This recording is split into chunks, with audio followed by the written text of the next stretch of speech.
கோவை பொள்ளாச்சி அருகே பாலியல் தொல்லையில் ஈடுபட்டதாக 2 ஆசிரியர்கள் மீது போக்சோ வழக்கு பதிவு செய்யப்பட்டிருக்கிறது. முழு விவரங்களோடு இணைகிறார் நமது செய்தியாளர் கார்த்திக். வணக்கம் கார்த்திக், இது தொடர்பான முழு விவரங்கள்.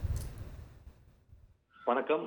கோவை மாவட்டம் அடுத்த பொள்ளாச்சி அருகே அரசு பள்ளியில் 3 மாணவிகள் அண்மையில் வீடியோ ஒன்றை வெளியிட்டிருந்தார்கள். அந்த வீடியோவில் அவர்கள் படிக்கக்கூடிய பள்ளியில் ஆசிரியர்கள் இருவர் தங்களிடம் தவறாக நடந்து கொள்வதாகவும் பாலியல் ரீதியாக துன்புறுத்தல் மற்றும் அத்துமீறல் ஈடுபடுவதாக வீடியோவாக குற்றச்சாட்டு பதிவு செய்திருந்தாங்க. இந்த வீடியோவை தொடர்ந்து கோவை மாவட்ட போலீசார் இதுக்கு ஒரு தனிப்படை அமைத்து கடந்த 2 நாட்களாக விசாரணை மேற்கொண்டு வந்தார்கள்.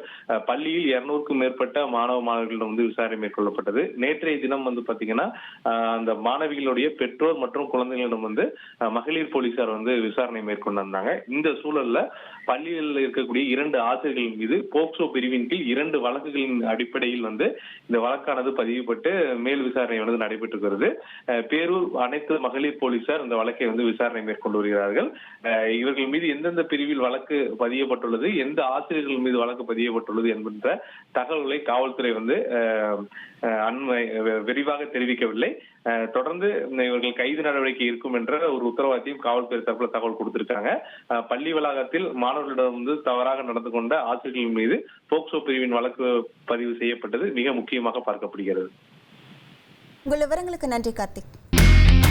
இனி செல்லும் இடமெல்லாம் செய்தி. தந்தை டிவியின் வாட்ஸ்அப் சேனலை ஃபாலோ பண்ணினா செல்லருக்கும் இடமெல்லாம் செய்தி. இதோ QR கோட் இப்பவே ஸ்கேன் பண்ணுங்க, ஃபாலோ பண்ணுங்க.